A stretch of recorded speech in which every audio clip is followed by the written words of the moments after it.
हाँ,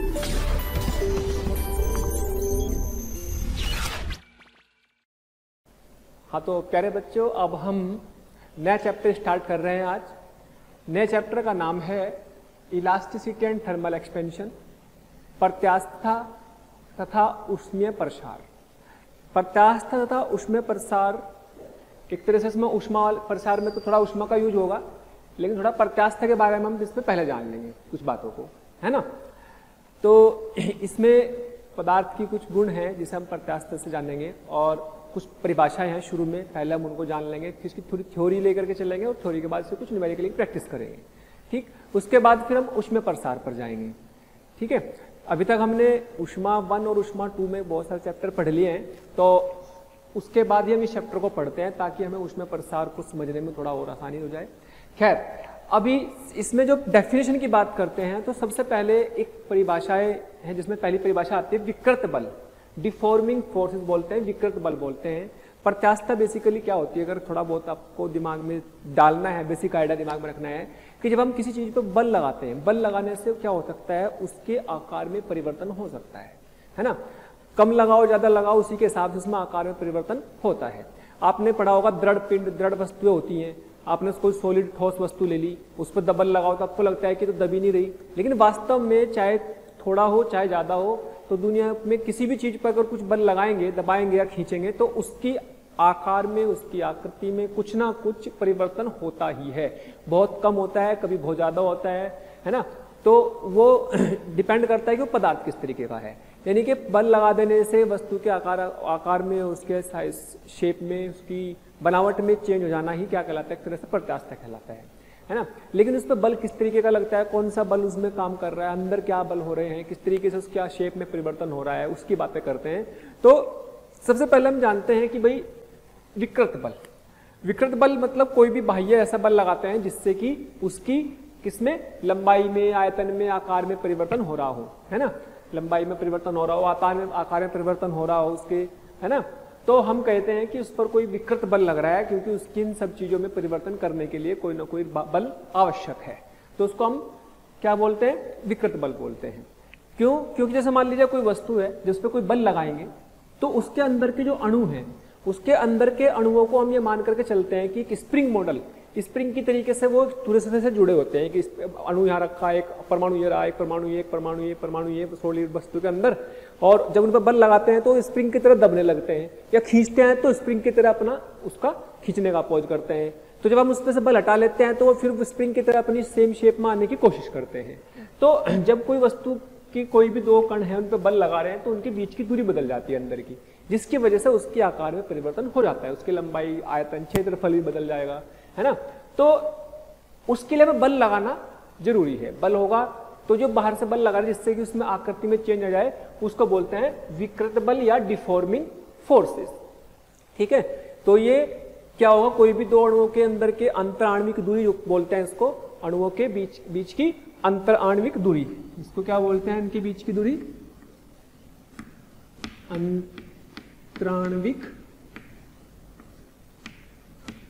दूरी। अंतराण्विक दूरी जो होती है वो उसमें बदलती है, ठीक है। तो यानी कि बल आवश्यक है, और जो बल आवश्यक है उसी को क्या नाम बोलेंगे, विकृत बल है। लेकिन एक होता है अंतराण्विक प्रत्यानयन बल। क्या होता है अंतराण्विक प्रत्यानयन बल? अंतराण्विक प्रत्यानयन बल या इंटरनल रिस्टोरिंग फोर्स, आंतरिक रिस्टोरिंग फोर्स या इंटरनल रिस्टोरिंग फोर्स क्या है कि जैसे मान लीजिएगा मैं इस पर कोई बल लगा रहा हूं, बल लगा देने पर इसके अंदर के मॉलिक्यूल्स या उसके अंदर के अणु या परमाणु जो होते हैं, जो भी इस शेप में, मान लीजिएगा एक परमाणु ये है, एक यहाँ, एक यहाँ, एक यहाँ, एक यहाँ है, एक यहाँ है, एक यहाँ है, एक यहाँ है ना। ये 4 इधर है, 4 इधर है, 8 है टोटल। तो जब इसको दबाते हैं तो उसकी शेप में परिवर्तन आएगा, हटा लेंगे बल तो वापस फिर आ जाएगा। तो रियलिटी में मान लो मैंने 10 न्यूटन की ताकत लगाई, तो 10 न्यूटन की ताकत जो बाहर से लगाई वो तो एक विकृत बल है, लेकिन जो अंदर स्प्रिंग का फोर्स है, जो अंदर स्प्रिंग चाहता है, वो इस अंदर अपना फोर्स है, उसको आकार को बदलने का अपोज करता है, विरोध करता है। तो अंदर इन स्प्रिंगों में एक बल डेवलप हो गया, उत्पन्न हो गया। उस उत्पन्न बल की नेचर इस तरह की होती है कि वो उसका अपोज करता है, जो अपराई बल होता है, जो विकृत बल होता है। तो जो अंदर की तरफ अणुओं के बीच एक प्रतिरोधी बल उत्पन्न होता है, उस प्रतिरोधी बल को ही कहते हैं आंतरिक प्रत्यानयन बल, इंटरनल रिस्टोरिंग फोर्स। वो इंटरनल रिस्टोरिंग फोर्स ही हमारे काम आने वाला है इस चैप्टर में, इसलिए इसकी परिभाषा आवश्यक है। तो जब कोई बाह्य बल किसी वस्तु पर लगाया जाता है तो उसमें अंतराण्विक बलों के कारण, अंतराण्विक बलों के कारण मतलब उनमें अंदर की तरफ कुछ ना कुछ बल है ना, विद्युत चुंबकीय बल बोलते सकते हैं। तो कुछ भी विद्युत चुंबकीय बल लग रहे हैं जिसको हमने एक मॉडल की तरह समझ लिया कि भाई जैसे स्प्रिंग का मॉडल समझ लिया कि स्प्रिंग पर रखे हुए हैं ये अणु, तो जिस तरीके से इन पर बल लगेंगे तो ये अपोज भी करेंगे, बाहर को खींचेंगे ऐसा तो अंदर की तरफ जाने की कोशिश करेगा, अपनी सेम अवस्था में आने की कोशिश करेगा। तो जब कोई बाह्य बल किसी वस्तु पर लगाया जाता है तो आंतरिक बलों के कारण वस्तु में एक आंतरिक प्रतिरोध उत्पन्न होता है, जिसे प्रत्यानयन बल या रिस्टोरिंग फोर्स कहते हैं। वो उसको वापस रिस्टोर कर लेता है, अपनी शेप में लाने की कोशिश करता है। ठीक है, इसी बेसिस पर हम क्या बोल सकते हैं, इसी बेसिस पर हम जो है इसकी परिभाषा भी बताएंगे प्रत्यास्था की। लेकिन ध्यान रखना, जैसे कि मान लो किसी चीज पर हमने बल लगाया और उतना ही, जैसे मान लो स्प्रिंग पे जैसे बल लगाया, स्प्रिंग भी उस पर उतना ही अपोजिट डायरेक्शन बल लगाता है। तो जब तक वो बल साम्य अवस्था में नहीं आता, रुक नहीं जाता, जब वो रुक जाएगा तो अंदर का बल और बाहर का बल बराबर हो जाएगा। तो इसलिए ज्यादातर समय कई बार ऐसा होगा कि साम्य अवस्था में बल जो है बाह्य बल के संख्यात्मक मान के बराबर होगा, क्योंकि दिशाएं अपोजिट हो जाएंगी, है ना। बाह्य बल के, भाई मान लीजिएगा मैंने 10 न्यूटन ताकत लगाई और स्प्रिंग में आपने दबाने की कोशिश करते रहे, जब तक स्प्रिंग दबता रहा तो स्प्रिंग का फोर्स तो बदलता रहेगा। तो अंदर जो फोर्स बदलते जा रहा है उसको हमने नाम दिया प्रत्यानयन बल, है ना। जिस समय हमने उसको रोक दिया स्प्रिंग को, तो हमारा बल और स्प्रिंग का बल इसका मतलब बराबर हो गया है। तो अंतराण्विक बल जो था वो अपना प्रत्यानयन बल है वो बाहर वाले के बराबर भी हो गया। तो साम्य अवस्था में बराबर भी हो सकता है और जरूरी नहीं है कि बराबर भी हो, ऐसा भी हो सकता है कि अलग अलग हो। भाई जैसे मान लो मैं इसकी बात करूं, अगर मैं इसके लिए बात करूं प्रत्यानयन बल के, कि मान लो इस पे कोई बल लगाया मैंने, 10 न्यूटन का बल लगाया, इधर भी 10 न्यूटन का बल लगाया, तो इसमें खिंचाव तो डेवलप हो जाएगा, इसमें खिंचाव उत्पन्न हो जाएगा। इसके अणुओं के बीच की दूरी अगर पहले ये थी तो बढ़कर के थोड़ी ज्यादा हो जाएगी। तो ये अणुओं के बीच में जो बल लगने लगेगा तो वो भी किसके बराबर होगा, 10 के। तो हम बोलेंगे कि प्रत्यानयन बल साम्य अवस्था में 10 के बराबर आ गया। आंतरिक फोर्स, रिस्टोरिंग फोर्स जो है 10 आ चुका है इसके अंदर, अंदर जो है प्रत्यानयन बल 10 के बराबर आ गया, जो बाह्य के बराबर आ रहा। लेकिन अगर मैं कहूं कि भाई आपके पास ये मैंने जो है लगाया 14 न्यूटन का बल और इधर लगाया 10 न्यूटन का बल, तो 10 न्यूटन का बल तो इधर लगाया, इस 14 में से जो 10 होगा वो अंदर की तरफ ये खा गया, 10 इधर से खींच रहा, 10 इधर से खींच रहा, तो अंदर की तरफ 10 तो ये खा गया एक तरह से। अगर ये बिल्कुल भारहीन वस्तु मानू मैं, बिल्कुल हल्की, मतलब इसका द्रव्यमान लगभग 0 मान लू वस्तु का, तभी तो बराबर मान लेंगे हर जगह पर 10, हर जगह पर बराबर 10 मान लेंगे। तो लगभग मासलेस वस्तु है, द्रव्यमानहीन वस्तु है। तो अगर इधर 10 है, इधर 14 है ना, वस्तु भारहीन मान ली, तो क्या होगा कि 10 इसने इस पर खींचा, 10 इस पर भी लग रहा होगा, तो अंदर तो चूंकि वस्तु साम्य अवस्था में टूट थोड़े ही आएगी, तो जो बाकी का 4 बचेगा, इधर जो बाकी का 4 बचेगा उसमें त्वरण उत्पन्न कर देगा वस्तु में, तो वो एक अलग चीज है त्वरण उत्पन्न होना। लेकिन फिलहाल इसमें अगर मैं बोलूं कि भाई अगर 10 लग रहा है, यहाँ 10 लग रहा है, 14 लग रहा है, तो कौन सा प्रत्यानयन बल होगा, अंदर कितने के बराबर बैलेंस हुआ होगा, तो अंदर अब भी Fr की वैल्यू 10 न्यूटन ही होगी, अंदर 10 के बराबर ही 10 इधर हो रहा होगा, जिससे कि वो उसमें खिंचाव उत्पन्न होगा। वो अलग बात है कि ये 4 की वजह से अपना एक्सेलरेट भी होगी, है ना। तो प्रत्यानयन बल बेसिकली जेलिटी में मैक्सिमम टाइम क्या होता है, क्योंकि हम साम्य अवस्था में बात करेंगे, किसी वस्तु को पकड़ा, मान लीजिएगा मैंने यहाँ से पकड़ा किसी चीज को और यहाँ से पकड़ के उसको फोर्स लगाया 10 न्यूटन, तो 10 न्यूटन फोर्स लगा करके ये यहाँ पे फिक्स है, तो यानी कि यहाँ पे भी 10 आ गया होगा तभी तो रुक रही, और इसके अंदर भी हर पॉइंट पर 10 लग रहा होगा। अगर ये भारी मान लूँ तो 10 लग रहा होगा, तो इसका मतलब इसके अंदर प्रत्यानयन बल 10 हो गया। हम प्रत्यानयन बल के पीछे क्यों पढ़ रहे हैं, क्योंकि अब हम प्रतिबल पढ़ेंगे जिसमें प्रत्यानयन बल के बेस पर ही उसको डिफाइन किया जाएगा, तो प्रत्यानयन बल ही इंपॉर्टेंट है। ओके, तो प्रत्यानयन बल का मतलब जब कोई वस्तु, कोई बाह्य बल किसी वस्तु पर लगाया जाता है तो आंतरिक बलों के कारण वस्तु में एक आंतरिक प्रतिरोध उत्पन्न होता है, बिल्कुल वैसे ही जैसे स्प्रिंग में होता है। स्प्रिंग जैसे नहीं माने, मतलब ये नहीं कि स्प्रिंग ही होता है अंदर हर वस्तु में, स्प्रिंग जैसा मॉडल मान ले कि स्प्रिंग की तरह वो बैठे हुए हैं, प्रतिरोधी बल उत्पन्न होता है जिससे प्रत्यानयन बल या रिस्टोरिंग फोर्स कहते हैं। कई बार साम्य अवस्था में यह बल बाह्य बल के संख्यात्मक मान के इनके मापांक समान होते हैं। जैसे कि मैंने एग्जाम्पल बताया, बराबर हो सकते हैं, है ना। जैसे कि एग्जाम्पल है, इसके बराबर ही होगा, यहाँ पर भी एफ आर की वैल्यू है ना, तो 10 आ गया ये भी, ठीक।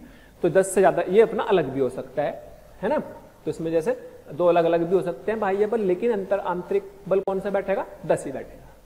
ये चीज समझ में आ गई। तो अब फिर प्रत्यास्था क्या है भाई? प्रत्यास्था को सीधी सीधी सी भाषा में आप बेटा ये समझे कि प्रत्यास्था बेसिकली जब किसी वस्तु पे बल लगाते हैं तो वो अपनी शेप को चेंज होने का, परिवर्तन होने का विरोध करती है। उस विरोध के गुण को, उस विरोध करने के गुण को ही क्या बोलते हैं, प्रत्यास्था।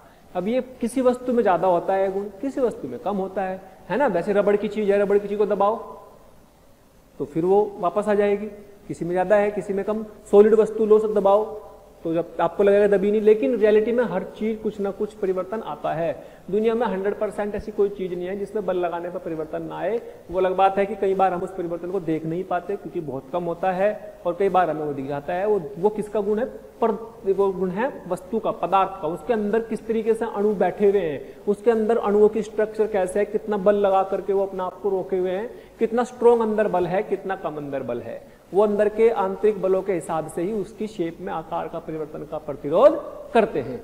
तो परिभाषा क्या बनी? परिभाषा बनी, प्रत्यास्था पदार्थ का वह गुण है, पदार्थ का वह गुण है जिसके कारण वह अपनी बनावट, शेप एंड साइज, बनावट और आकार, उसकी जो बनावट है, उसका जो आकार है, उसकी जो डायमेंशंस हैं, लंबाई चौड़ाई ऊंचाई, उनमें परिवर्तन होने का विरोध करती है, उनमें परिवर्तन होने का विरोध करती है, जबकि उस पर विकृत बल लगाए गए हों, जबकि उस पर विकृत बल लगाए गए हैं। और विकृत बलों को हटा लेने पर वह अपनी वास्तविक अवस्था में आ जाती है। तो उस तरीके से हम बोलते हैं कि वस्तु के अंदर इस गुण को प्रत्यास्था का गुण कहते हैं, और जितने ज्यादा उसके अंदर ये गुण होगा उतनी ज्यादा प्रत्यास्था होगी। और इस बेसिस पर हमने इसको कुछ पार्ट में डिवाइड किया है, 2 तरह की वस्तु की, पूर्ण प्रत्यास्थ, पूरी तरह से प्रत्यास्थ, और बिल्कुल जो है परफेक्टली इलास्टिक बोल सकते हैं। पूर्ण प्रत्यास्थ भी होती है और कुछ ऐसी भी होगी जो पूर्ण प्रत्यास्थ नहीं होंगी, है ना, जिन्हें हम प्लास्टिक बॉडी बोलेंगे, जो पूरी तरीके से प्रत्यास्थ नहीं होंगी, है ना, उन्हें हम प्लास्टिक वस्तु बोलते हैं। जो पूरी तरीके से प्रत्यास्थ होती हैं उन्हें हम परफेक्टली प्लास्टिक यानी कि पूर्ण प्रत्यास्थ बोलेंगे, है ना। इनके बीच में भी होंगी, उनको आंशिक प्रत्यास्थ वस्तु बोलेंगे। यानी कि हम आगे क्या पढ़ेंगे कि कितने तरह की प्रत्यास्थता होती है। अभी थोड़ा थ्योरेटिकल पार्ट है, तो थ्योरेटिकल पार्ट को हम अभी इसमें थोड़ा सा निपटा के चलेंगे। क्लियर? तो इस तरीके से हमारे पास ये जो डेफिनेशंस हैं इनको आप अच्छे से समझेंगे। ये इसकी बेसिक थ्योरी है, शुरू में इसकी थ्योरी समझेंगे, उसके बाद न्यूमेरिकल है इसमें भी। ओके,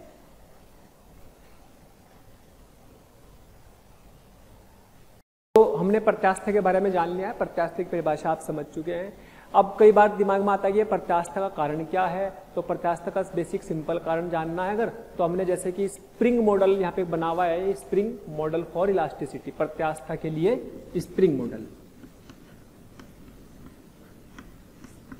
प्रत्यास्था के लिए स्प्रिंग मॉडल से समझते हैं इस चीज को। तो उसका कारण कैसे समझाया गया? कारण ये समझाया गया कि भाई जिस तरीके से हम किसी चीज पर बल लगाते हैं तो वो अपनी अंदर एक बल उत्पन्न कर लेती है, जिसे हम आंतरिक प्रत्यानयन बल बोलते हैं, जिसकी वजह से उसके उसमें शेप में परिवर्तन भी आता है और अणुओं के बीच की दूरी बदल जाती है ना, अणुओं के, परमाणुओं के बीच की दूरी बदल जाती है, जिससे कि उसके आकार में चेंज हो जाता है। तो जैसे बिल्कुल उस तरह से मान लो कि स्प्रिंग है, अगर इस पर बल लगाओगे तो बल लगा करके इसकी शेप बदल जाएगी, आकार बदल जाएगा, ठीक, शेप बदल जाएगी, इसकी साइज बदल जाएगी। तो उसके जब तक उस पर अप्लाइड फोर्स है तब तक ऐसा होगा, और जब उसको जहां पे हम उसको रोक देंगे बल लगाते हुए, तो वहीं पर आंतरिक प्रत्यानयन बल इसके बाह्य बल के बराबर भी होगा, विकृत बल के बराबर भी होगा। तो उस समय इसकी आकृति में चेंज आ गया है, ये इसकी प्रत्यास्था का गुण है। लेकिन अगर हम उस बाह्य बल को हटा लेते हैं तो वापस अपनी शेप में आने की पूरी कोशिश करता है और आ भी जाता है। तो यानी कि ये इसका गुण जो कहलाता है वो क्या कहलाता है? प्रत्यास्था का गुण कहलाता है। तो रीजन क्या हुआ इलास्टिसिटी का? रीजन हुआ कि भाई जिस तरीके से स्प्रिंग में काम होता है उसी तरीके से बॉडी के अंदर अणु बैठे हुए हैं, परमाणु बैठे हुए हैं, उनके बीच में इस तरीके से ही फोर्सेस काम करते हैं। बाह्य बल के कारण जब उसमें लगाते हैं तो पर्तनैन बल की वजह से उसकी बॉडी में अणुओं के बीच की दूरी बदलती है, जिसकी वजह से क्या होता है, उसकी शेप साइज में परिवर्तन होता है, और जब हटा लेते हैं तो वापस अपनी उसी अवस्था में आने की कोशिश करते हैं, जिसकी वजह से उसके जो है प्रत्यास्थता का, उसको प्रत्यास्थता का गुण कहते हैं, है ना। तो अब ये तो उसका चलो कारण है जिसको हमने बेसिक आइडिया समझ लिया। तो प्रत्यास्थता को कितने तरीके से डिवाइड किया गया बेटे? प्रत्यास्थता को हमने 3 हिस्सों में डिवाइड किया, 3 हिस्सों में। एक तो कौन सा? एक तो है परफेक्टली, पूर्ण प्रत्यास्थ वस्तु, पूर्ण प्रत्यास्थ वस्तु। एक होती है प्लास्टिक वस्तु, प्लास्टिक मतलब सुघट्य, सुघट्य वस्तु एक तरह से। और एक होती है partial, partial plastic, partial plastic मतलब आंशिक, आंशिक सुघट्य वस्तु, है ना। तो सिंपल सी परिभाषा है, जैसे पूर्ण प्रत्यास्थ वस्तु कौन सी होंगी? जिन पर विकृत बल लगाया उनके आकार में चेंज आ गया, और विकृत बल को अगर हटा करके पूर्ण अवस्था में आ जाए, अपनी पुरानी और अवास्तविक अवस्था में आ जाए, है ना। तो यदि एक तरह से शॉर्ट में लिख देता हूं कि विकृत बलों को हटाने पर अगर अपनी वास्तविक अवस्था को प्राप्त कर ले तो वो क्या कहलाएंगी? पूर्ण प्रत्यास्थ वस्तु। शॉर्ट में लिख देते हैं कि विकृत बलों को, डिफॉर्मिंग फोर्सेस को, बलों को हटाने पर यदि वस्तु अपनी पूर्ण या वास्तविक कहो, वास्तविक, वास्तविक आकार में आ जाती है, आ जाती है। थैंक यू सो मच प्यारे स्टूडेंट्स, हमें इतना प्यार देने के लिए। डेली हजारों स्टूडेंट्स हमारे वीडियो लेक्चर देख करके लाभान्वित हो रहे हैं। हमारी आपसे रिक्वेस्ट है कि आप हमारे डिस्क्रिप्शन बॉक्स में जा करके हमारे लिंक को क्लिक करें, अपना एनरोलमेंट सुनिश्चित करें। जो स्टूडेंट्स डाउट सॉल्विंग और स्टडी मटेरियल के लिए भी इच्छुक हैं वो हमारे प्रीमियम कोर्स के लिए अप्लाई करके ज्वाइन कर सकते हैं। हालांकि दुनिया की कोई भी वस्तु पूर्ण प्रत्यास्थ नहीं है और दुनिया की कोई भी वस्तु पूर्ण प्लास्टिक नहीं है, है ना। 100% ना कोई प्लास्टिक है, ना 100% कोई परफेक्टली जो है इलास्टिक है। पूर्ण प्रत्यास्थ मतलब परफेक्टली इलास्टिक, है ना। तो दुनिया में ऐसी कोई चीज नहीं है, लेकिन फिर भी एग्जाम्पल की फॉर्म में यहाँ पे हमने क्वार्ट्स, क्वार्ट्स को लिया हुआ है, मटेरियल है। क्वार्ट्स को माना जाता है कि ये पूरी तरह से, इसको जो शेप दे दो आपस अपनी शेप में 100% आ जाता है और ये पूर्ण प्रत्यास्थ वस्तु है क्वार्ट्स, ठीक है। एग्जाम्पल की फॉर्म में याद रख लेंगे। प्लास्टिक वस्तु कौन सी होती है? प्रत्यास्थिक वस्तु जो सी विकृत बलों को हटाने पर अपनी वास्तविक अवस्था में आई ना। तो सीधा सा परिभाषा है सिंपल इसकी, विकृत बलों को हटाने पर यदि वस्तु अपनी वास्तविक, अपनी वास्तविक अवस्था में न आए, यानी कि जैसे बना दी वैसे की वैसी रह जाएगी, जैसे जैसे आपने बना दी तो वैसी की वैसी रह जाएगी, है ना। आप एक समझ लो कि वस्तु में जब जो है विकृत बलों को प्रतिरोध करने का गुण ना हो, आप ऐसा समझते हैं वस्तुओं को प्रतिरोध करने का गुण ना हो, ऐसा समझ लो, विकृत बलों को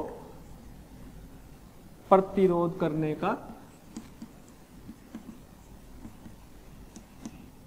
गुण न हो। जब वो प्रतिरोध ही नहीं करेंगे तो जैसे जहां पर जितना चाहो मोड़ दो, जितना चाहो दबा लो, उतना दबी रह जाएगी, है ना। और ये कौन सी होगी? ये विकृत बलों का प्रतिरोध भी करेगी लेकिन पूरी तरह से वापस अपनी अवस्था में भी नहीं आएगी और पूरी तरीके से वो प्लास्टिक भी नहीं रहेगी, ठीक है। तो इनके बीच की सारी वस्तुएं क्या कहलाएंगी? पार्शियल, आंशिक, आंशिक सुघट्य, आंशिक प्लास्टिक वस्तुएं, है ना। तो कुल मिला के यह है कि अगर इन विकृत बलों को हटा लेंगे तो उसके वापस अपनी अवस्था में कभी नहीं आए, वो जिस अवस्था में रहेगा, जिस अवस्था में वो हो जाएगी उसी अवस्था में रह जाएगी। तो इसको इस तरह की वस्तु क्या बोलेंगे? प्लास्टिक वस्तु। एक बार फिर समझ लें, पूर्ण प्रत्यास्थ वस्तु वो वस्तु होंगी जिन पर हमने विकृत बल लगाए, विकृत बल लगा देने पर उसके अंदर से उनका प्रतिरोध होगा तो वो क्या करेगी कि अपनी पूर्ण अवस्था में 100% आ सकने की कोशिश करेगी, तो परफेक्टली पूर्ण प्रत्यास्थ वस्तु कहलाएगी।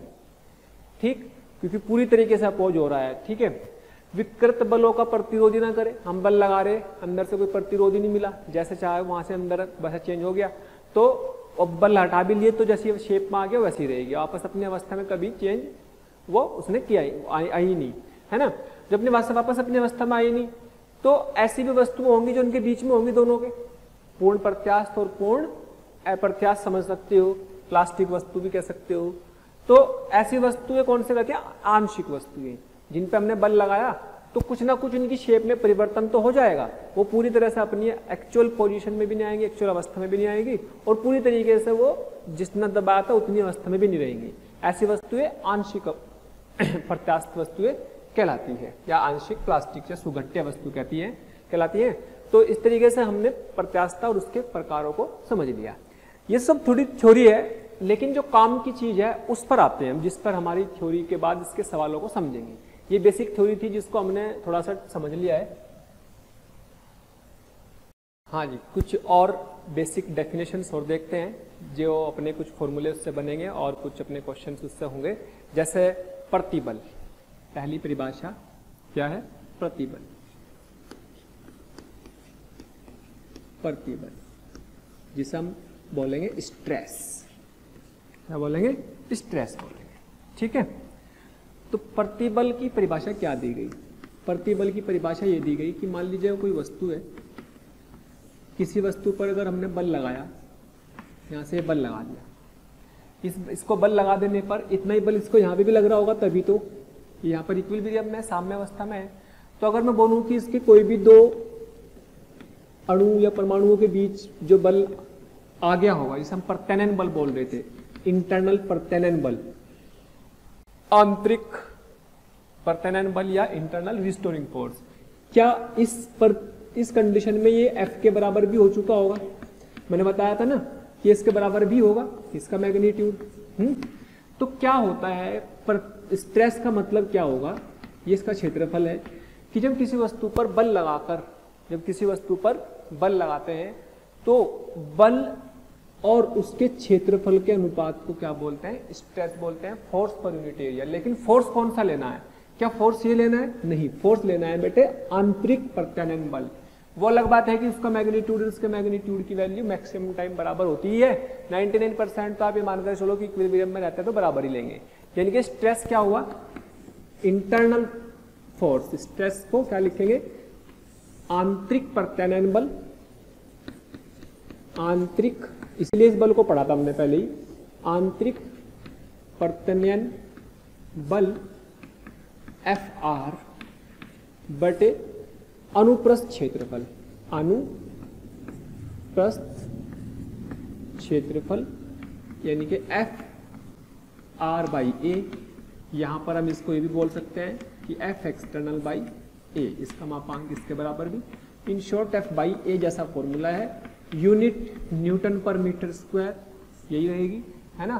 कभी कभी पास्कल कह सकते हो, बट यहाँ पर न्यूटन पर मीटर स्क्वायर ही बोलो, ज़्यादा अच्छा है। क्यों है? क्योंकि बिल्कुल वैसा ही फॉर्मूला है जैसा दाब का फॉर्मूला होता है, जैसा दाब का। क्योंकि किसी चीज पे बल लगा रहे तो खिंचाव तो आ गया ना, खिंचाव क्या है? स्ट्रेस है। भले ही नेट फोर्स 0 है, नेट बल 0 है, भाई इस पे कुल बल तो शून्य हुआ ना, इतना इधर से लग रहा, इतना इधर से लग रहा, कुल बल तो शून्य है। कुल बल शून्य होने का मतलब ये थोड़ी ना है कि उसके अंदर कुछ खिंचाव नहीं है। मान लो किधर से खींचेगा, किधर से खींचेगा, है ना।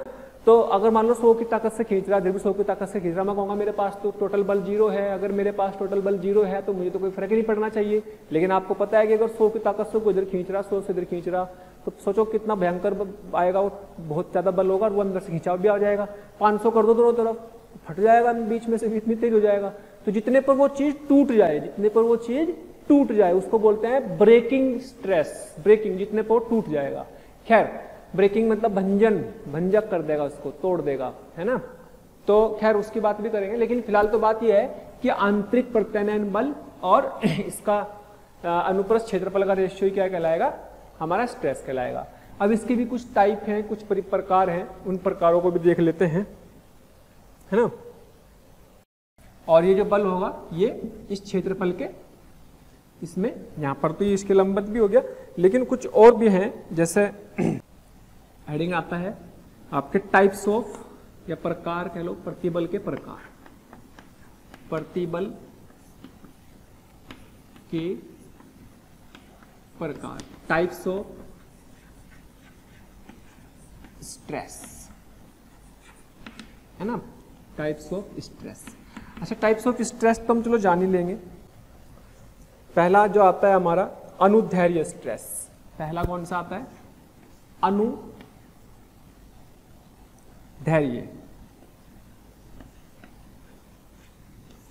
प्रतिबल,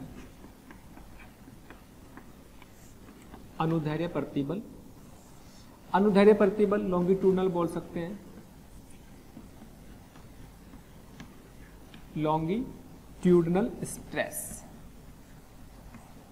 लॉन्गिट्यूडनल स्ट्रेस कैसा होगा, लॉन्गिट्यूडनल स्ट्रेस में प्रतिबल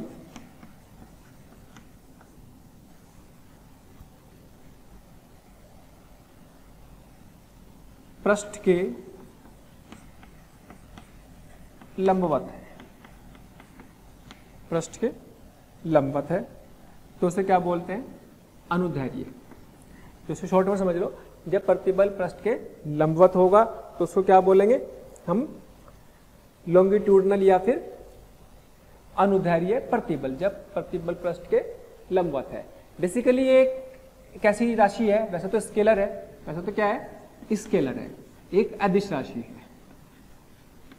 वैसे तो याद रखेंगे कि एक अदिश राशि है, ये सदिश नहीं है, है ना, लेकिन फिर भी इसके बारे में बताया गया कि जब जो बल होगा इस पर, प्रतिबल जो लग रहा है वो पृष्ठ के लंबवत लग रहा है, जैसे यहाँ पर ये पृष्ठ के लंबवत हो गया, तो ये भी एक आगे दो हिस्सों में डिवाइड कर दिया हमने, कौन कौन से, टेंसाइल में कन्वर्ट कर दिया और कंप्रेसिव में। टेंसाइल एक नंबर इसको ये दे दिया, टेंसाइल मतलब तनन, तनन प्रतिबल, तनन प्रतिबल। और दूसरा है कौन सा भाई, कंप्रेसिव, कंप्रेसिव मतलब संपीड़िय, संपीड़िय, दैट इज कंप्रेसिव, कंप्रेसिव, है ना, जिसको हमने दबा दिया है। जैसे मान लीजिएगा क्या है, ये कब होगा, अगर अनुदैर्घ्य प्रतिबल लंबाई में परिवर्तन के कारण निकाल रहे हैं, लंबाई में परिवर्तन के कारण, अनुदैर्घ्य प्रतिबल लंबाई में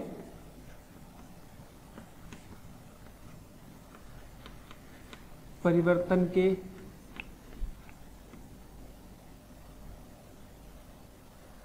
अनुदैर्घ्य प्रतिबल से लंबाई में परिवर्तन होता है,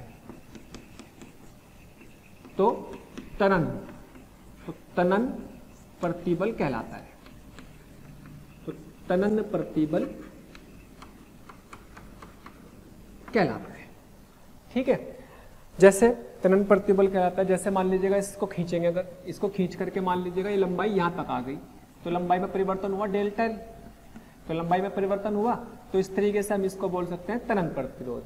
जैसे मान लीजिएगा और एग्जाम्पल ले सकते हैं, तनल प्रतिबल कह सकते हैं, तो तनल प्रतिबल का एक एग्जाम्पल भी ले लो, मान लो भाई आपने किसी रस्सी में लिया, इस पर भार लटका दिया, किसी रस्सी में लेकर के इस पर भार लटका दिया हमने, तो ये रस्सी में जो होगा तनाव हो जाएगा, उस रस्सी का अपना क्षेत्रफल भी होगा यहाँ पे, है ना, रस्सी का अपना क्षेत्रफल भी होगा, तो कैसा आ जाएगा, टेंसाइल या फिर तनन, नामकरण है बस याद रखेंगे, तनन प्रतिबल क्या हो जाएगा, T/A, तो उसको तनन प्रतिबल बोल देंगे, है ना। कोई भी लंबाई है, जैसे मान लीजिएगा आप ये कह सकते हैं, इस पे एक मान लीजिएगा मास लटका दिया, ये है, तो इसकी लंबाई L है और इसमें हमने इसका क्षेत्रफल A दे दिया, तो mg/A, इसकी लंबाई में परिवर्तन होगा। तो जिन जिन की लंबाई में परिवर्तन हो रहा है उनको हम क्या नाम देंगे, तनन प्रतिबल नाम देंगे। तो ये भी तनन प्रतिबल है, ये भी तनन प्रतिबल है, तो हम उसको ये इसकी लंबाई में चेंज होगा, बढ़ेगी लंबाई, है ना। यानी कि लंबाई में परिवर्तन, और कैसा परिवर्तन, बढ़ रहा है। अगर लंबाई बढ़ रही है, लंबाई परिवर्तन तो हो लेकिन लंबाई में बढ़ रही होगी तभी तो खींचेगी, तो खींचनी चाहिए लंबाई। अगर खींचेगी लंबाई तो अपना तनन प्रतिबल कहलाएगा, टेंसाइल प्रतिबल कहलाएगा। लेकिन अगर दब रही तो कंप्रेसिव, सिंपल है, कॉमन सी बात है भाई। अगर मान लो मैं इसको बोल दूं, मैं बोलूं कि भाई यहाँ पे एक ऐसे इधर से फोर्स लगा दिया तो कैसा होगा, कंप्रेसिव। तो ये कंप्रेसिव हो जाएगा, इसकी नेचर दबाने की हो जाएगी, संपीड़ित करने की हो जाएगी, है ना। इसकी नेचर संपीड़ित करने की हो जाएगी। मान लीजिएगा ये है, इधर से बल लगाओ, इधर से बल लगाओ, इधर से बल लगाओ, इधर से बल लगाओ, ठीक। तो उसकी जो लंबाई में परिवर्तन आ जाए, मान लीजिएगा इसकी लंबाई, किसी बेलन की लंबाई ये थी और आपने इसको दबा दिया और दबा करके इसकी लंबाई ये रह गई। अगर इसकी लंबाई ये रह गई तो हम बोलेंगे कि इस पर कौन सा प्रतिबल लगा, संपीड़ीय प्रतिबल लगा, कंप्रेसिव प्रतिबल लगा, क्योंकि इसकी लंबाई में परिवर्तन आया। ओके, और वो प्रतिबल कैसा हुआ, घटा, कम हुआ। यानी कि इसमें क्या होना चाहिए, प्रतिबल में इसमें लंबाई जो होनी चाहिए घटनी चाहिए। अगर लंबाई घट रही तो हम कैसा बोलेंगे, संपीड़ीय या फिर कंप्रेसिव, कंप्रेसिव प्रतिबल। ये लॉन्गिट्यूडनल के यानी कि अनुदैर्ध्य प्रतिबल के दो एग्जाम्पल है। ओके, हाँ जी, टाइप्स ऑफ स्ट्रेस हम पढ़ रहे थे। टाइप्स ऑफ स्ट्रेस में, प्रतिबल के प्रकार में हमने पढ़ा अनुदैर्ध्य। अनुदैर्ध्य के बाद एक और हम पढ़ लेते हैं जिसमें बोलेंगे शियर स्ट्रेस या फिर टेंजेंशियल, स्पर्शीय, है ना, अनुरूपण प्रतिबल बोल सकते हैं। अनुरूपण प्रतिबल, पहले सारी डेफिनेशन निपटा लेंगे, जिससे हम क्या बोलेंगे, टेंजेंशियल और शियर स्ट्रेस। शियर स्ट्रेस बोल सकते हैं या हिंदी में इसे भी समझ सकते हो, स्पर्शीय प्रतिबल, स्पर्शीय प्रतिबल, ठीक है। जैसे जैसे नाम है वैसे समझ लिया। जनरली इसको क्या करेंगे, जब इस पर क्या होगा, जो बल होगा, मान लीजिएगा ये कोई वस्तु है, ये कोई वस्तु है, यहाँ पे फिक्स रखी है ना, यहाँ पे फिक्स रखी है। अगर इस पर हम स्पर्श रेखीय बल लगाएं, स्पर्श रेखीय बल लगाएं और बल लगाने पर इसकी अवस्था कुछ ऐसी हो गई, ऐसे हो गई, मान लीजिएगा ये ऐसे आ गई, ठीक। तो अब बल अपॉन एरिया से जो हमें स्ट्रेस मिलेगा उसको हम क्या नाम देंगे, टेंजेंशियल या स्ट्रेस, या फिर स्तंभ निकालेंगे, आगे कुछ चीजें विकृति वगैरह निकालेंगे, आगे पढ़ेंगे। तो बल बटे एरिया, तो यहाँ पे क्या बन जाएगा हमारे पास, ये वाला बल बटे एरिया से जो उसकी शेप बदल दी है यहीं पर है, इसको बोलेंगे, फॉर्मूला वही रहेगा सबके लिए, बल बटे एरिया ही रहेगा सबके लिए, उसमें कोई चेंज नहीं आएगा। लेकिन ये नामकरण है कि भाई अगर बल ऐसे लगा दिया तो ये टेंजेंशियल या शियर स्ट्रेस कहलाएगा, बल लंबाई को बढ़ा रहा है तो टेंसाइल कहलाएगा, यानी कि तनन वाला कहलाएगा, और अगर वो घटा रहा है लंबाई तो संपीड़ीय या फिर जो है कंप्रेसिव कहलाएगा। तो ये सब इस तरह की चीजें हैं। वॉल्यूम की स्ट्रेस भी बोल सकते हो कि किसी पूरे वॉल्यूम को ही जो है दबा रहा है, तो वॉल्यूम स्ट्रेस, आयतनात्मक स्ट्रेस, लेकिन उसकी कभी जरूरत ऐसा खास पड़ती नहीं है, इसलिए हमें उसकी कोई डिफाइन करने की जरूरत है नहीं, क्योंकि भाई आयतन है, आयतन को भी दबा दो, आयतन को दबा दो तो आयतनात्मक स्ट्रेस हो जाएगा, है ना, लेकिन जरूरत नहीं है। तो हमने सिर्फ इनको डिफाइन किया, यही डेफिनेशन अपने काम की है और इन्हीं डेफिनेशन से काम चल जाएगा, ठीक है। अच्छा, और आगे इसमें और क्या आता है भाई, फिर आता है ब्रेकिंग स्ट्रेस। ब्रेकिंग स्ट्रेस या भंजक प्रतिबल। प्यारे बच्चों, हमें रोज कमेंट्स के माध्यम से ये रिक्वेस्ट आ रही है कि सर हमें इस टॉपिक के वीडियो लेक्चर प्रोवाइड करें या इस टॉपिक के वीडियो को समझाएं। तो मेरी आपसे रिक्वेस्ट है कि आप हमारे चैनल पर जाकर के सब्सक्राइब करें और बेल आइकन को हिट करें, ताकि जो भी वीडियो लेक्चर हमने डाले हुए हैं उसके नोटिफिकेशन आपसे मिस ना हो। मैं ऐसा इसलिए कह रहा हूं क्योंकि हमने ज़्यादातर वीडियो लेक्चर को ऑलरेडी अपने चैनल पर डाला हुआ है, तो जिस लेक्चर की आप डिमांड कर रहे हैं वो लेक्चर आपको पॉसिबली वहां पर मिल जाएंगे। फॉर्मूला वही रहने वाला है, ब्रेकिंग या भंजक प्रतिबल, जिसे हम क्या बोलेंगे, भंजक, टूटने वाला, यानी कि ब्रेकिंग जिस पर टूट जाए बॉडी। भाई बल लगा रहे, खींच रहे ना, टूट तो सकती है। तो ब्रेकिंग स्ट्रेस, ब्रेकिंग या भंजक प्रतिबल। तो भंजक प्रतिबल कब होगा? वो कब होगा बेटे? जब बल बटे एरिया में ये बल कौन सा आ जाए? मैक्सिमम, अधिकतम बल। अगर इससे ऊपर बल लगा देंगे तो टूट ही जाना, यानी कि इतना लगाने पर जस्ट टूटने की अवस्था में पहुंच जाएगा, है ना। तो बल बटे एरिया ही लगाना, फॉर्मूला वही है। तो इसके बाद वो टूट जाएगा, ठीक। तो इसको बोलेंगे भंजक प्रतिबल। और भंजक प्रतिबल जो होता है वो अलग अलग पदार्थ के लिए अलग अलग होता है। इस बल और एरिया पर निर्भर नहीं करता। देखने में लग रहा है यहाँ पर भंजक प्रतिबल की खास बात है। नॉर्मली प्रतिबल जितने भी पढ़े हमने वो सब किस पर निर्भर कर रहे? बल पे और एरिया पर। जितने भी प्रतिबल हमने पढ़े हैं वो किस पर निर्भर कर रहे? बल और एरिया पर। लेकिन जो भंजक है, जो टूटने वाला गुण है, टूटेगा तो वो किसका गुण है? पदार्थ का। कोई जल्दी टूटेगा, कोई ज्यादा बल पे टूटेगा, कोई कम बल पे टूटेगा, तो अलग अलग बलों पे टूटेगा। इसका मतलब वो उसके पदार्थ के गुण है कि उसके अंदर की संरचना कैसी है, उसकी स्ट्रक्चर कैसी है, उसके अणु परमाणु कैसे जुड़े हुए हैं, क्या उसके पीछे की केमिकल स्ट्रक्चर्स हैं, है ना। तो कुल मिला के भंजक प्रतिबल ना तो बल पे निर्भर करता, ना एरिया पर। किस पर निर्भर करता है? वो उसके पदार्थ का गुण है। पदार्थ की गुणों की वजह से पदार्थ किस तरीके का है उस पर डिपेंड करेगा, है ना। वो पदार्थ का गुण है। ताप पर भी निर्भर करेगा, उसमें क्या अशुद्धि मिली हुई है उस पर भी निर्भर करेगा। लेकिन इन बलों और एरिया पर निर्भर नहीं करेगा। कौन? सिर्फ भंजक वाला, ब्रेकिंग वाला, जिस पर वो टूट जाएगा, है ना। भंजक या स्ट्रेस प्रतिबल जिस पर वो टूट जाएगा बल लगा करके, ठीक। तो इसमें इस बातों को याद रखेंगे कि भाई वो एफ और ए पर निर्भर नहीं करेगा, बल्कि किस पर निर्भर करेगा? पदार्थ का गुण है। अलग अलग पदार्थ अलग अलग तरीके से टूटेंगे, अलग अलग बलों पे टूटेंगे, है ना। और अलग अलग पदार्थ के लिए अलग अलग ताप पर भी निर्भर करेगा। उसके अंदर क्या अशुद्धि मिली हुई है, क्या इम्प्योरिटीज है, उन अशुद्धियों पर भी निर्भर करेगा, है ना। तो ये चीजें याद रखेंगे इस चीज को, है ना। अब ये हमने पढ़े हैं प्रतिबल। प्रतिबल के बाद पढ़ते हैं हम विकृति। प्रतिबल के बाद पढ़ेंगे विकृति।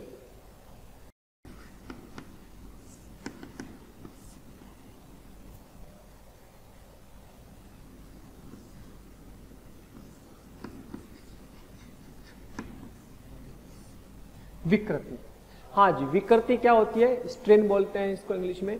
विकृति का मतलब एक तरह से उसके आकार में परिवर्तन हो जाना। विकृति का मतलब उसके आकार में चेंज आ जाना। कितना चेंज आया वो देखना है। लंबाई में आकार चेंज आया तो लंबाई के हिसाब से नाम रखेंगे, और उसके क्षेत्रफल में आया तो क्षेत्रफल के हिसाब से लिख सकते हैं, या फिर आयतन में आया तो आयतन के हिसाब से लिख सकते हैं। तो उसी के हिसाब से हमने विकृति को डिफाइन किया। तो विकृति क्या है? बेसिकली विकृति की परिभाषा क्या बनेगी? विकृति की परिभाषा बनेगी वस्तु के आकार में परिवर्तन, वस्तु के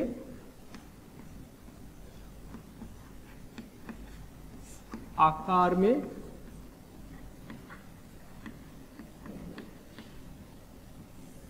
परिवर्तन बटे क्या? वस्तु के आकार में परिवर्तन बटे वस्तु की प्रारंभिक या मूल लंबाई, मूल आकार। वस्तु का मूल या फिर प्रारंभिक आकार, वस्तु का प्रारंभिक आकार, है ना। अब वो लंबाई में परिवर्तन होगा तो यहाँ लंबाई में परिवर्तन, और प्रारंभिक लंबाई आयतन में होगा तो आयतन में परिवर्तन, प्रारंभिक आयतन, है ना। इस तरीके से हमने इसके टाइप्स लिख दिए। तो टाइप्स क्या है? इसके प्रकार क्या है भाई? इसके प्रकार भी कैसे होंगे? तो इसके प्रकार भी कैसे हैं? अनुदैर्घ्य रेखीय विकृति, अनुदैर्घ्य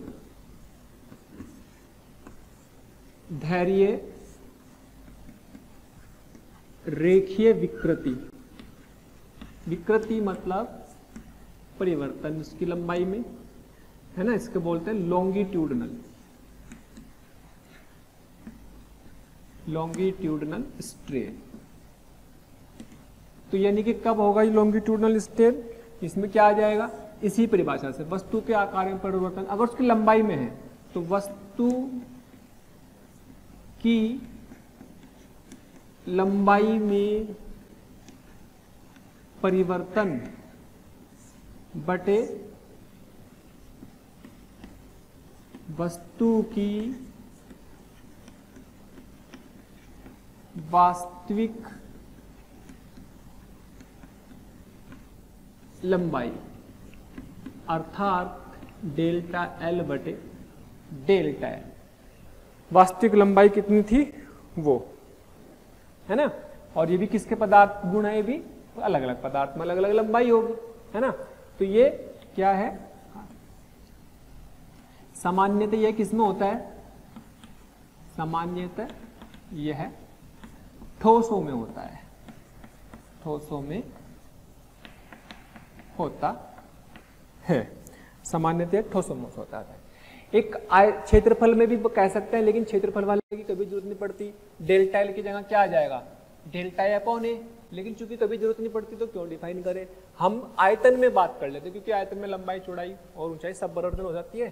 तो दूसरा है हमारा कौन सा, आयतनात्मक रेखीय विकृति, आयतनात्मक विकृति, आयतन विकृति बोल दो, आयतन विकृति यानी कि वॉल्यूम स्ट्रेन, वॉल्यूम स्ट्रेन। इसको क्या बोलते हैं भाई, डेल्टा वी अपॉन वी, यानी कि आयतन में परिवर्तन, आयतन में परिवर्तन अपॉन प्रारंभिक आयतन, है ना। वस्तु का वास्तविक या वास्तविक या प्रारंभिक, प्रारंभिक आयतन, कोई दिक्कत नहीं इसमें, ठीक है। चलिए ठीक है, फिर एक और हम पढ़ सकते हैं इसमें तीसरा, जिससे हम बोलेंगे अनुप्रस्थ स्ट्रेन, शियर स्ट्रेन, अनुप्रस्थ विकृति, अनुप्रस्थ विकृति, जिसे हम बोलेंगे क्या, shear, shear strain, shear strain बोलेंगे, ठीक है, क्लियर। अच्छा, शियर स्ट्रेन समझाने से पहले हम थोड़ी सी एक बात बता दें कि जैसे डेल्टा वी अपॉन वी है, डेल्टा एल अपॉन एल है, डेल्टा एल अपॉन एल का मतलब क्या है, L final minus L initial, और डेल्टा वी का मतलब क्या है, V final minus V initial है ना। इस बात का ध्यान रखें। जैसे भाई डेल्टा एल का मतलब क्या हुआ, मान लीजिएगा ये अपने पास ये लंबाई है ना, ये लंबाई है, इसका हमने फोर्स लगाया एफ, और ये लंबाई बढ़ करके यहाँ तक आ गई डेल्टा एल। तो डेल्टा एल अपॉन एल को क्या नाम देंगे हम, डेल्टा एल अपॉन एल को नाम दे देंगे ये। और अगर इसकी बात करें तो मान लीजिएगा ये कोई चीज़ ऐसी थी, इस पे चारों तरफ से बल लगा दिया, चारों तरफ से बल लगा दिया, जैसे कोई बॉल को हम पानी में डाल दें, किसी बॉल को पानी में डाल दें तो क्या होगा, इसका शेप घट जाएगा, इसका आयतन में कमी हो जाएगी। तो ये क्या हुआ, एक तरह से delta V by delta V upon V कहलाएंगे, ठीक है।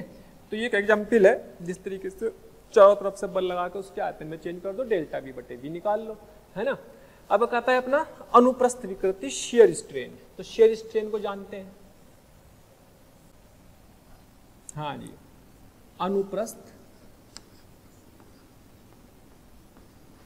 विकृति, शियर स्ट्रेन, शियर स्ट्रेन। तो शियर स्ट्रेन को कैसे डिफाइन करना है भाई, शियर स्ट्रेन को कैसे डिफाइन करना, जैसे हमने अभी एग्जाम्पल लिया था शियर स्ट्रेस का, ठीक, ये है जी, ये आपका कोई भी वस्तु है, इस पे बल इधर से अगर लगाएं तो क्या ये सरफेस इधर, यहाँ से मान लीजिएगा फिक्स है, यहाँ से फिक्स हो जाएगा, तो ये यहाँ से ऐसा आ जाएगा, इतना इसका एंगल थीटा, और ये इतना खिसक गया यहाँ से डेल्टा एक्स।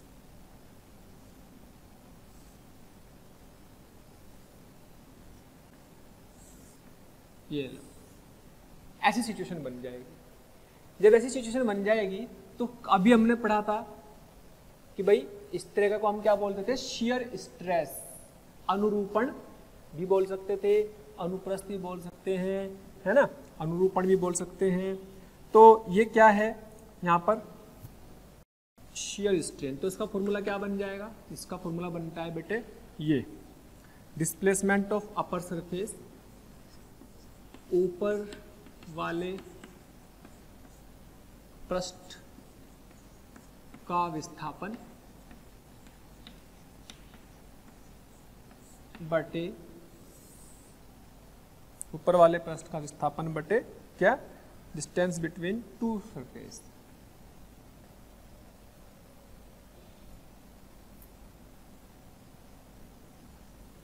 दोनों सरफेसों का या पृष्ठों का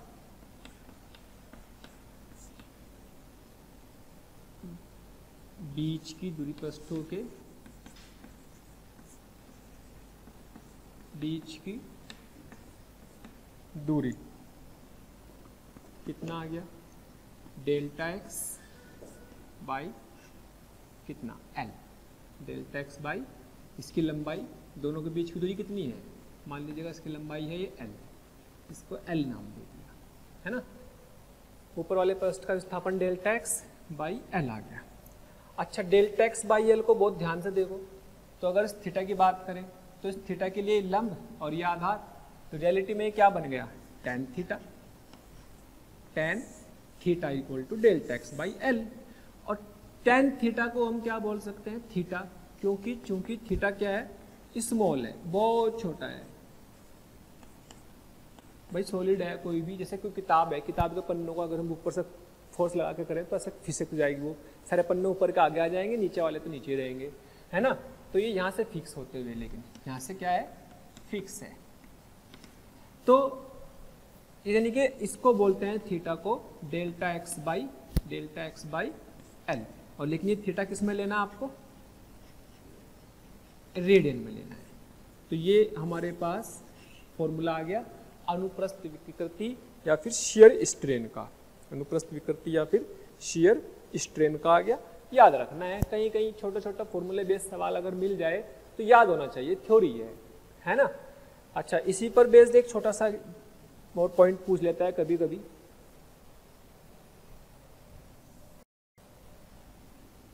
घुमाऊ कोण, घुमाऊ कोण जिसे हम बोलते हैं angle of twist, angle of twist, angle of twist phi से डिनोट कर देंगे, तथा shear, angle of shear, angle of shear जिसे हमने भी क्या नाम दिया था, एंगल ऑफ शियर को अनुरूपण कोण, अनुरूपण कोण, जो हमने अभी थीटा निकाला था ना, थीटा जो हमने अभी थीटा निकाला था, ये वाला, ये जो थीटा था इसको बोलते हैं angle of shear, angle of shear मतलब अनुरूपण कोण, अनुरूपण कोण, ये थीटा बोलते हैं इसको, इसका नाम ये है, याद रखेंगे इसको भी, अनुरूपण कोण। अब इस थीटा में और एंगल ऑफ ट्विस्ट में रिलेशन पूछ लेता है कभी कभी, बस ऐसे ही याद रखने वाली फॉर्मूला है। तो जैसे मान लीजिएगा ये एक सिलेंडर है और ये फिक्स है, यहाँ पर ये यहाँ पर फिक्स है ना, और भाई ये इसकी रेडियस है, इसको मिलाया, ठीक है,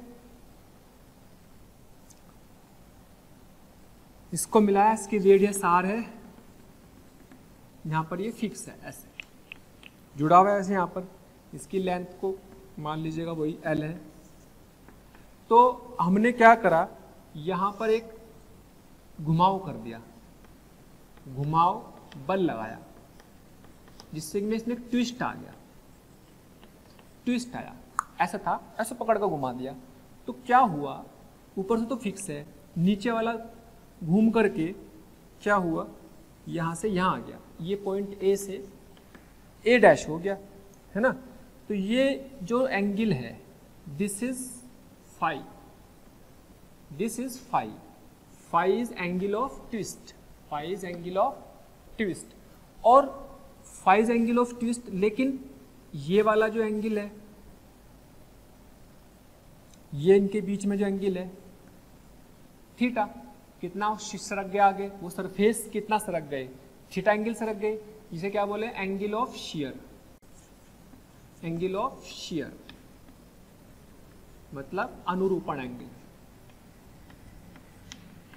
अनुरूपण कोण, और फाई का मतलब angle of shift, angle of twist, यानी कि क्या बोलेंगे इसको, घुमाऊ कोण। कोई बल लगा के घुमाया, अब थीटा में और एल में रिलेशन बताना, तो कुछ नहीं बेटे, आप इस समझ लीजिएगा, ये थीटा और ये डेल्टा एक्स हो गया, ये क्या है एक तरह से डेल्टा एक्स, ये थीटा, ये फाई। अब हमें करना है, ये बेटे चाप है, ये क्या है चाप, चाप, और ये इसकी त्रिज्या है, ये इसकी त्रिज्या है। तो चाप और त्रिज्या में रिलेशन पता ही है क्या होता है। अगर आपको हमारे वीडियो लेक्चर्स पसंद आ रहे हैं तो प्लीज़ लाइक और शेयर करना ना भूलें, इससे आपके साथी, आपके जो ज़रूरतमंद दोस्त और विद्यार्थी हैं उन तक भी ये वीडियो लेक्चर पहुंच जाएंगे, ताकि वो भी इससे लाभान्वित हो सकें। और अभी मैं यही कहना चाहूँगा कि आपका इतना प्यार और इतना स्नेह देखकर हमारी मोशन की पूरी टीम बहुत मोटिवेटेड है, और आपके इस प्यार के कारण, इस मोटिवेशन से ही हम और अच्छे से अच्छे कंटेंट आपको प्रोवाइड करते रहेंगे। चाप बराबर रेडियस त्रिज्या इंटू कोण, ये तो होता है ना, चाप बराबर रेडियस इंटू कोण।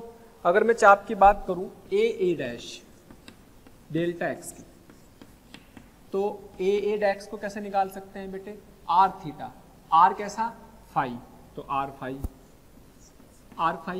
आ गया बराबर। लेकिन यही हमने यहां भी पढ़ा कि थीटा बराबर ये भी होता है, थीटा बराबर क्या होगा डेल्टा एक्स बाई एल, यानी कि थीटा बराबर डेल्टा एक्स बराबर क्या आ जाएगा, थीटा इंटू एल, तो इसी को हम थीटा इंटू एल भी लिख सकते हैं। तो यही कहलाता है इनके बीच में रिलेशन, आर फाई बराबर थीटा इंटू एल, और कभी कभी थीटा को हम इस तरीके से भी निकाल सकते हैं, आर फाई, इसका प्रैक्टिकल मेथड समझ लो उसको निकालने का, आर फाई अपॉन एल। तो ये रिलेशन है, याद रखना है। कभी कभी डायरेक्ट फॉर्मूला भी आ जाता है, लगा सकते हो, हालांकि बहुत ज़्यादा पूछा नहीं गया, बट हमें सारी डेफिनेशन एक बार क्लियर करके चलनी है ना। तो यहाँ पे हमने क्या करा भाई, दोबारा समझ लो, एक सिलेंडर है, यहाँ पे फिक्स है, यहाँ पे एक स्पर्श रेखीय बल लगाया, यहाँ पे क्या लगाया, यहाँ पर एक स्पर्शी बल लगाया, स्पर्शी बल लगाया, जिसकी वजह से इसमें ट्विस्ट आ गया, घुमाव आ गया, नीचे का हिस्सा तो वहाँ पे फिक्स है, नीचे वाला ये वाला हिस्सा घूम गया। हालांकि बहुत कम होता है ना, वो डिपेंड करेगा कि वो पदार्थ कैसा है, सॉलिड है या कम सॉलिड है या फिर रबड़ जैसा है, उसी के हिसाब से उसमें घुमाव आएंगे, है ना। तो उसी हिसाब से हमने जितना भी एंगल है वो नोट कर लिया, और उसके अकॉर्डिंग हमने थीटा को निकाल लिया। ठीक, तो ये एंगल ऑफ ट्विस्ट या एंगल ऑफ घुमाव कोण में, या शियर कोण में, अनुरूपण कोण भी बोल सकते हैं इसको, इस थीटा में हमने ये चीजें रिलेशन इस्टेब्लिश कर दिया है। तो बस याद रखने वाला है, कोई बहुत टफ चीजें नहीं है ना। अच्छा जी, अब बात आती है कि भाई हमने ये चीज तो पढ़ ली, हमने ये चीजें पढ़ ली हैं, हाँ जी। तो हमने ये तो जान लिया है कि भाई प्रतिबल क्या होता है, प्रतिबल का एक बेसिक सा फॉर्मूला आया, बल बटे क्षेत्रफल। अब आप बच्चों के दिमाग में ये भी डाउट आना चाहिए कि भाई बल बटे क्षेत्रफल तो हमने पहले भी पढ़ा, कभी ना कभी प्रेशर के फॉर्म में, दाब की फॉर्म में पढ़ा, तो फिर दाब में इसमें क्या अंतर होगा। तो यानी कि हम ये जान लेते हैं कि भाई इनमें क्या अंतर आता है। तो हेडिंग डाल सकते हैं कि दाब तथा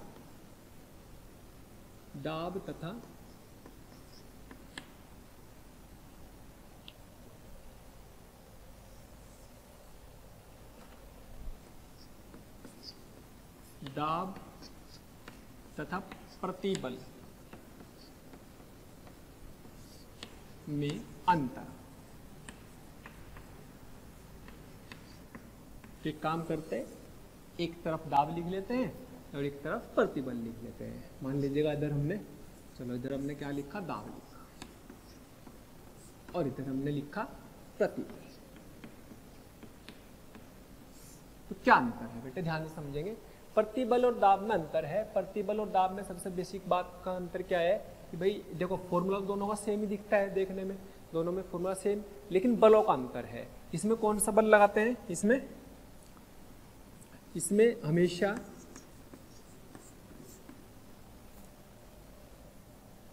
बाह्य बल पृष्ठ के लंबवत लगता है।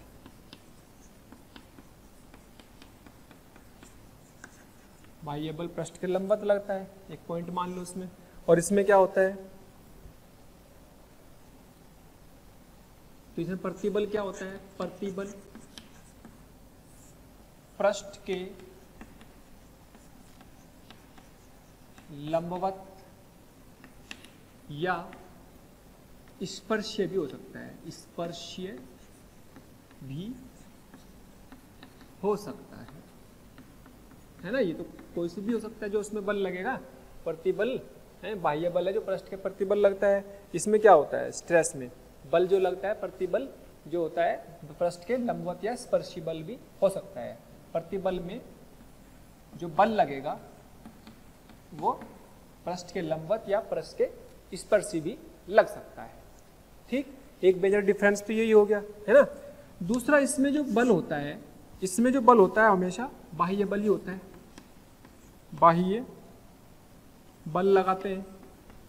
इसमें कौन सा बल होता है, इसमें जो बल होता है इंटरनल रिस्टोरिंग फोर्स, इसमें जो है आंतरिक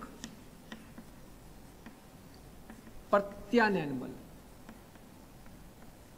इसमें कौन सा लगता है, आंतरिक प्रत्यानयन बल लगता है, जिसमें हमने पहले डिस्कशन कर चुके हैं। वो अलग बात है कि कई बार ये दोनों बराबर होते हैं, है ना। तीसरा जो पॉइंट है वो क्या है कि ये हमेशा कंप्रेसिव होता है, संपीड़ित नेचर का होता है, संपीड़ित नेचर का होता है, संपीड़ित प्रकृति का होता है।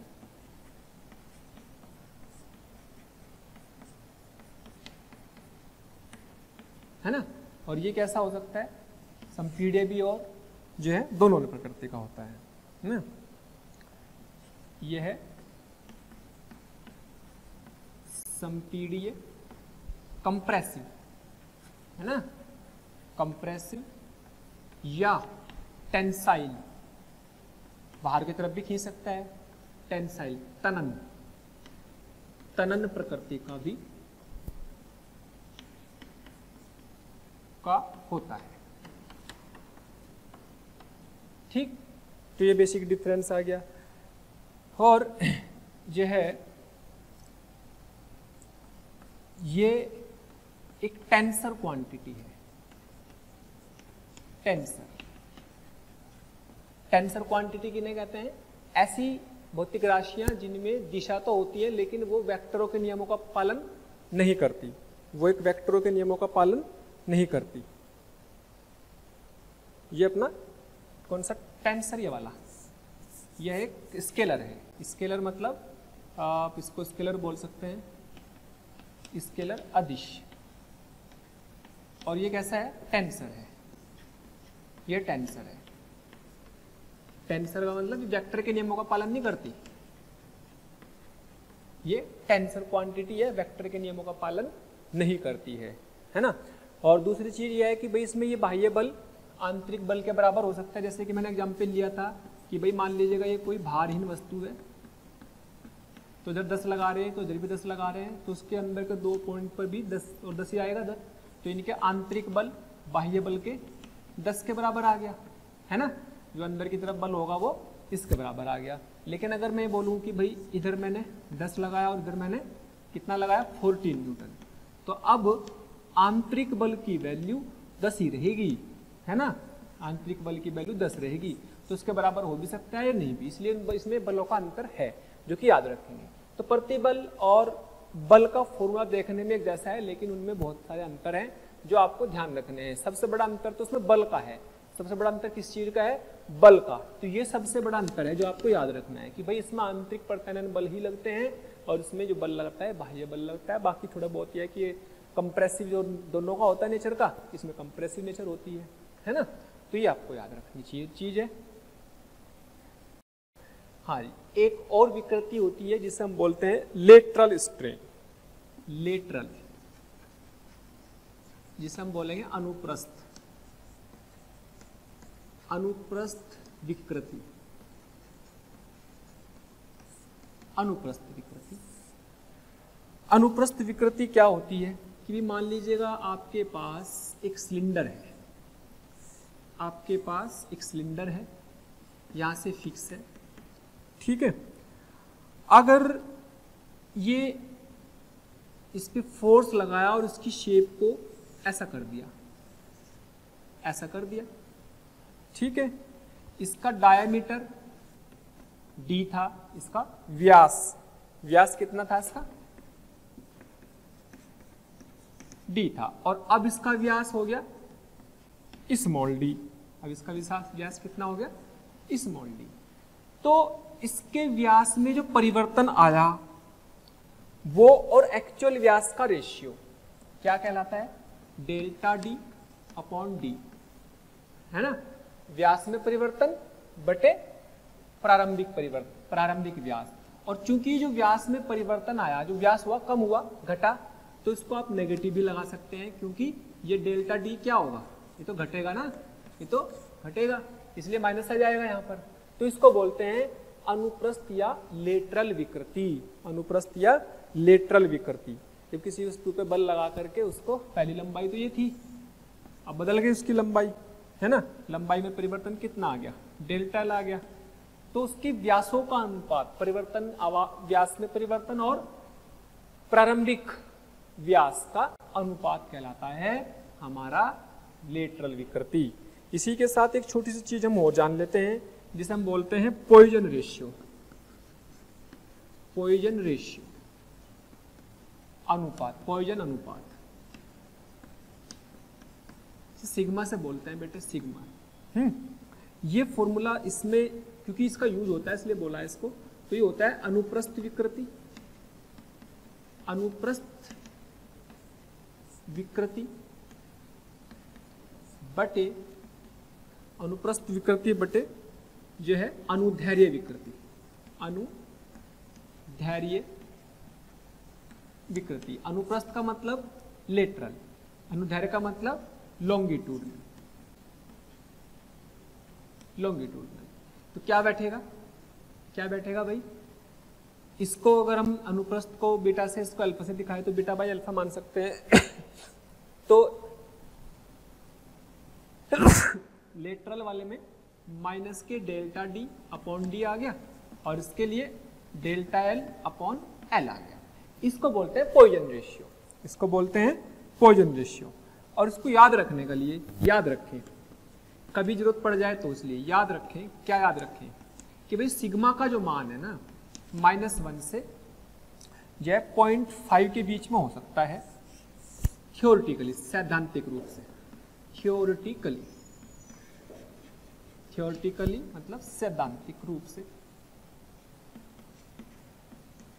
सैद्धांतिक रूप से जो है ये होगा। लेकिन प्रैक्टिकली, प्रैक्टिकली कितना होता है, 0.2 से लेकर के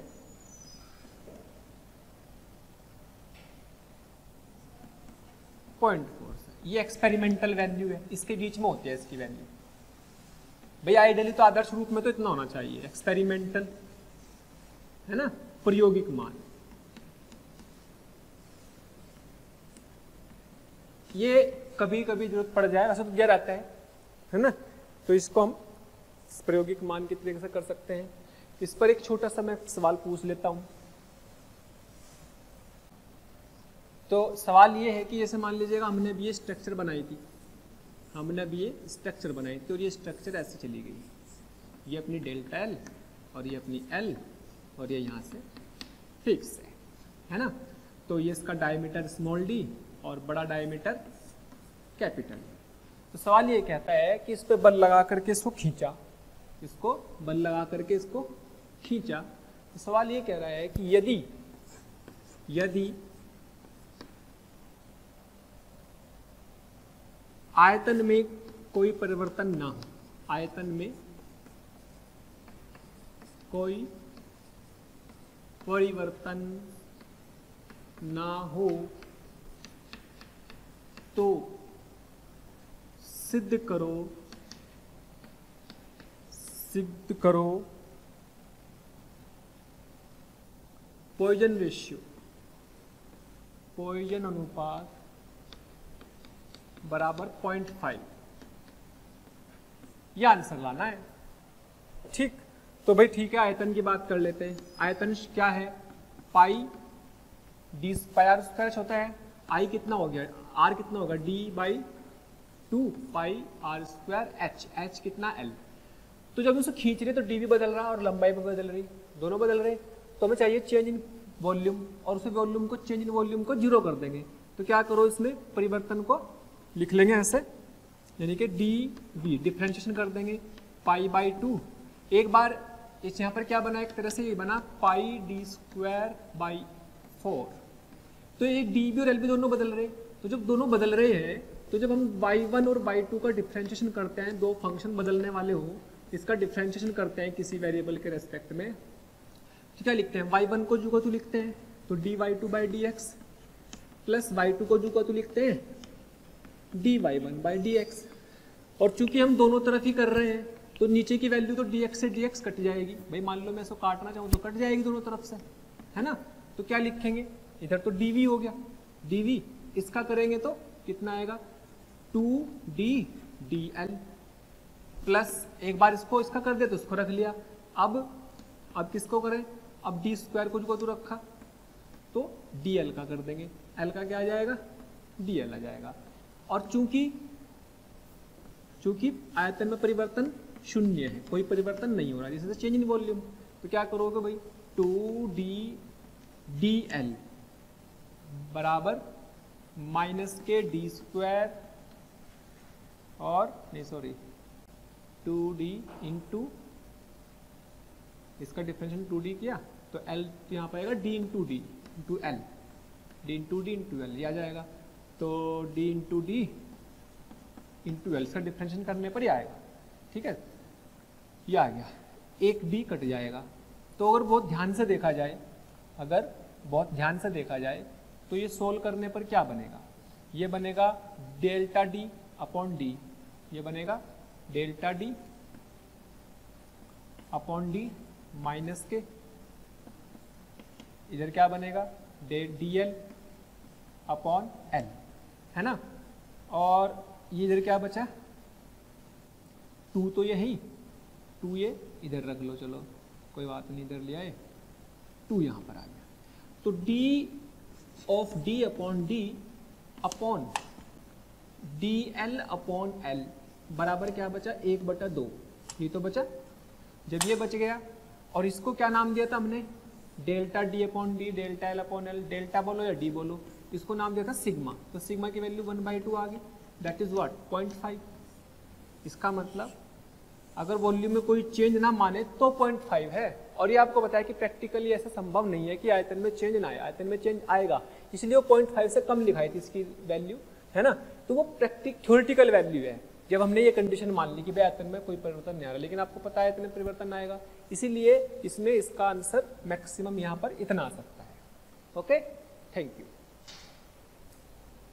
तो प्यारे बच्चों, अगर आप चाहते हैं कि आपको किसी भी टॉपिक के लाइव डिस्कशन, वीडियो लेक्चर या स्टडी मटेरियल की जरूरत है तो कृपया आप हमें इस नंबर पर कॉल कर सकते हैं 180021217999 180021217999।